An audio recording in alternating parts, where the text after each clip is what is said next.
I stepped off the greenway at 1:12 a.m. There was a sign right there, reflective, clear, impossible to miss. Stay on the path after dark. I saw it. I understood it. I ignored it. I shouldn't have been walking home. That's the truth of it. After shift, the guys dragged me out for drinks. Nothing wild, just a bar near the station, the kind with bad lighting and cheap beer. Someone paid for a round I didn't ask for. Someone else insisted on a shot. By the time I stood up, I knew driving wasn't an option. I handed my keys over without argument. The walk made sense at the time. The greenway cut straight through the neighborhood and shaved 10 minutes off the route. I'd walked it plenty of times. Daylight, uniform on, radio clipped to my shoulder. It was a city-maintained path, paved and fenced in places, with low lamps running along it like markers. At night, it looked thinner. The lamps cast a dull greenish light, spaced far enough apart that each one left a pocket of shadow behind it. The forest pressed close on both sides, not dense enough to block the path, but close enough that you could feel it watching. I adjusted my hoodie and started walking. My footsteps echoed louder than they should have.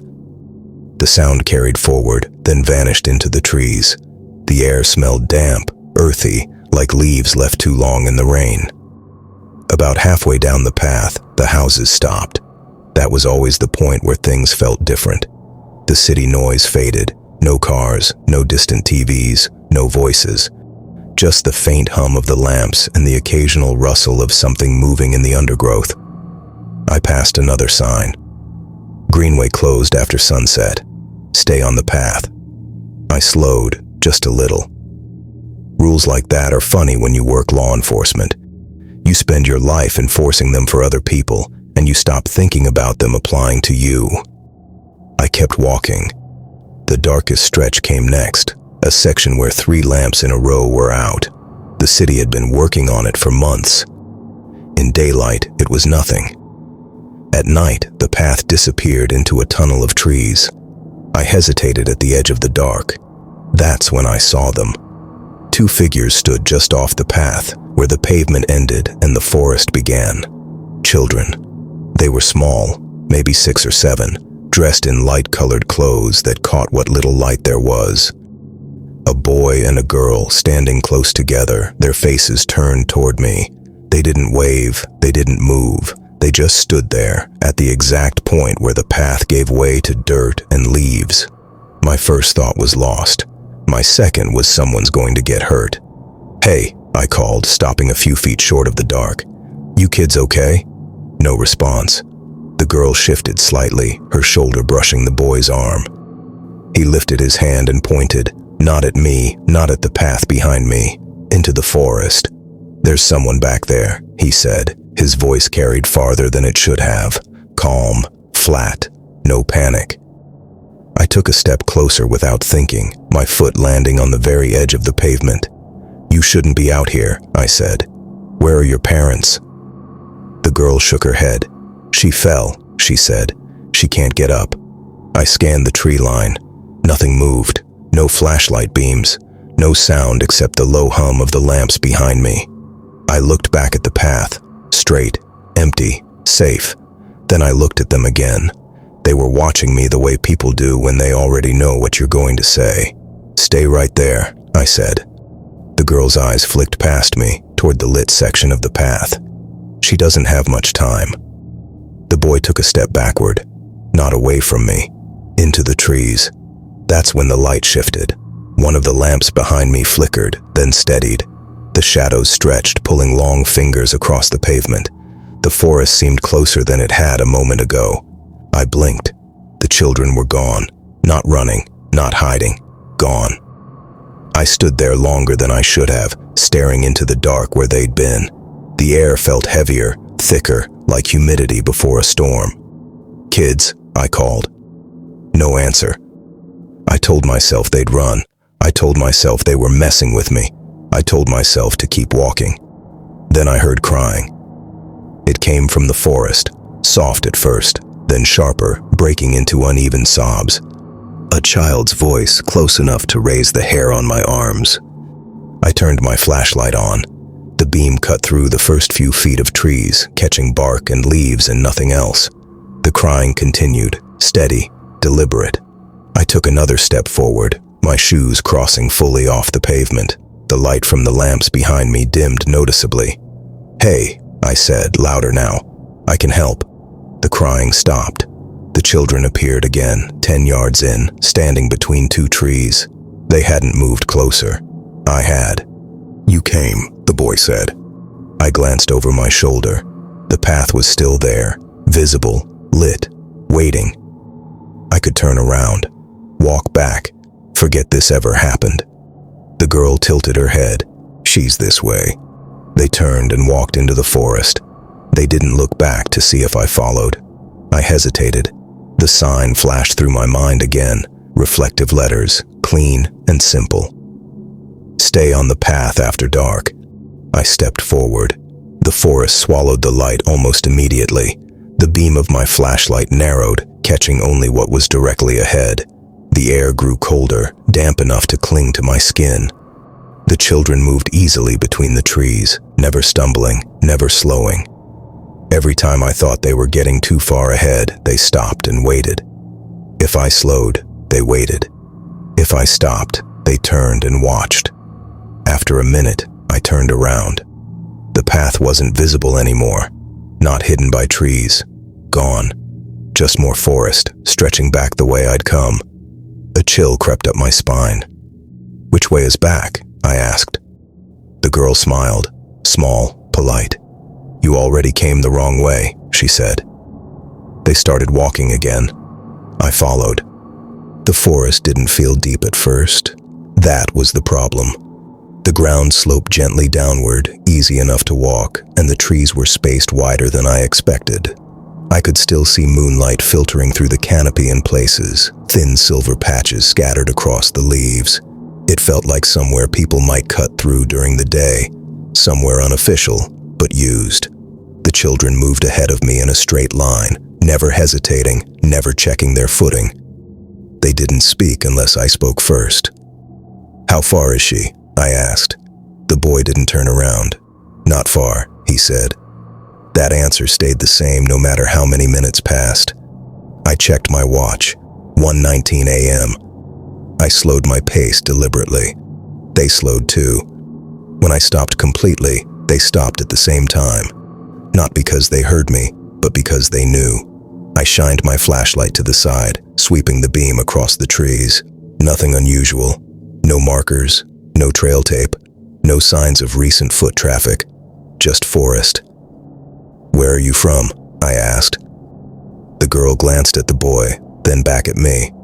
"From here," she said. Her shoes didn't make noise when she walked. Mine did. The ground grew softer the farther we went. Leaves gave way to damp soil, then to patches of exposed roots.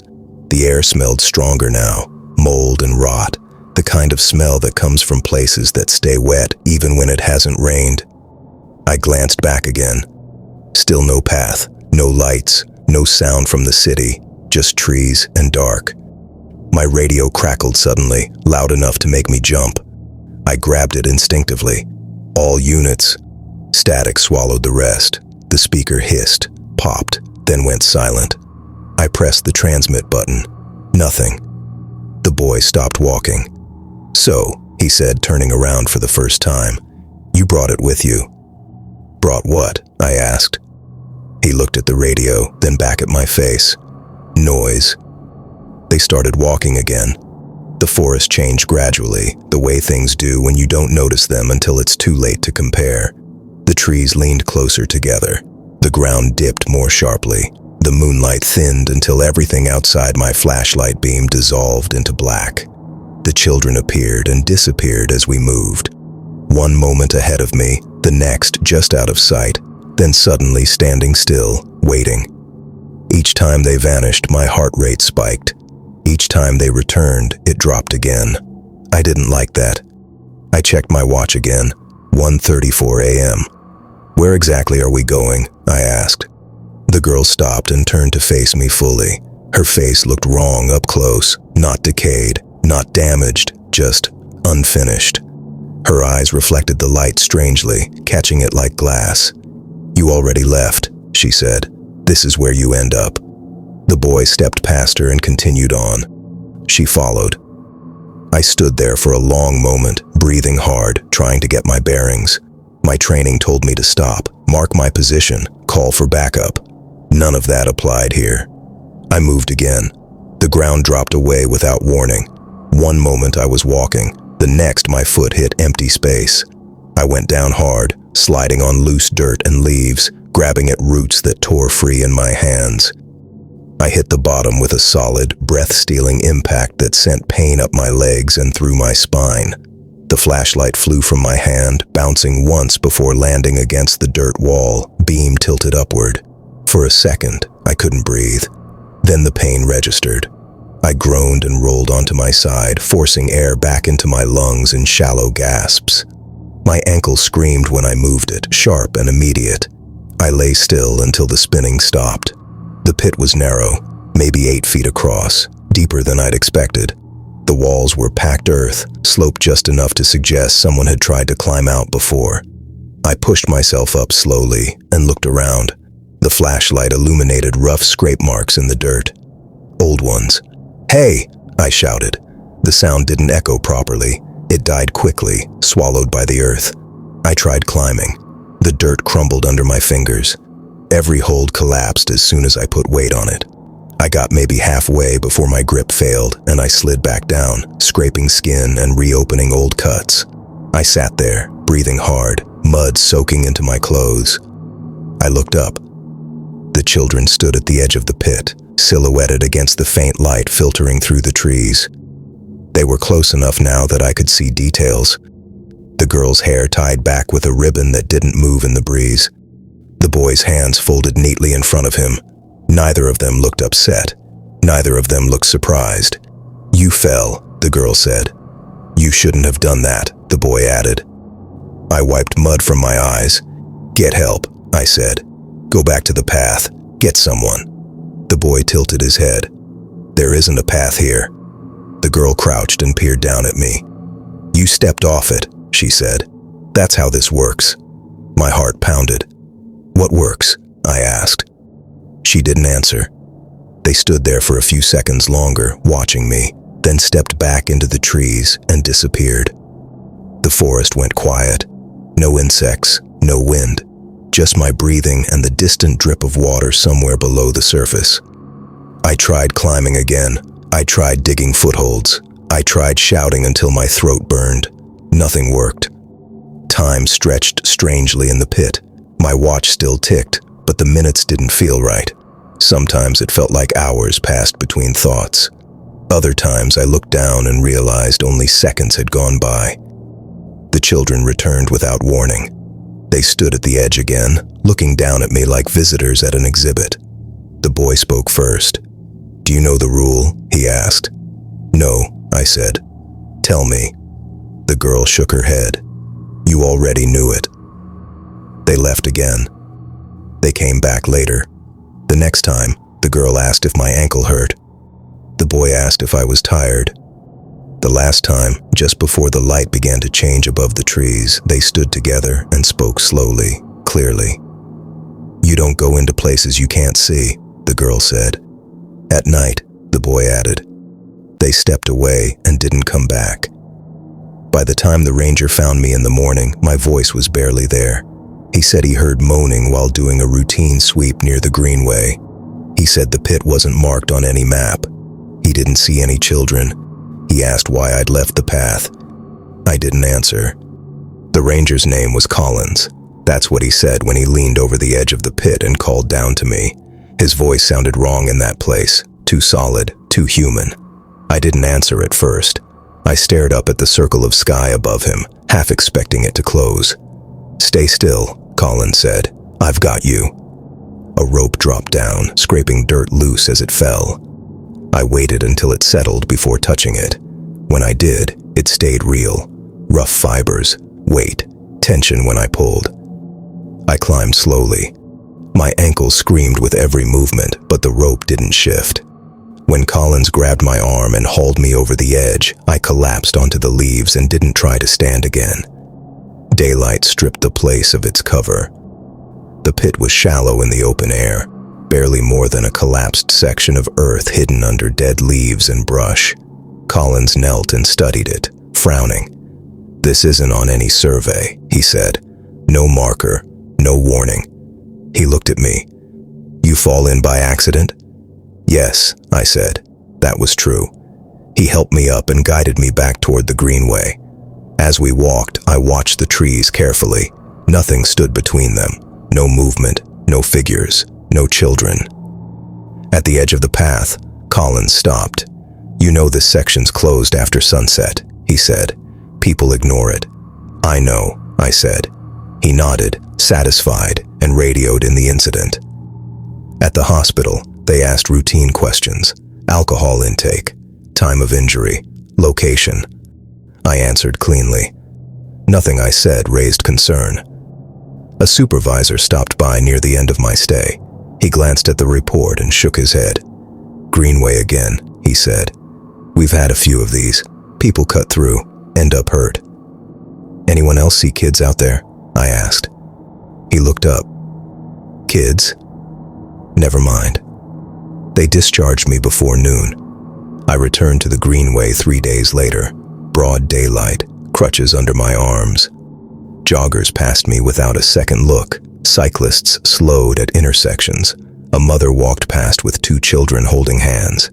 Everything looked normal. The signs were still there. "Stay on the path after dark. Forest access restricted." I stopped at the exact spot where I'd first seen them.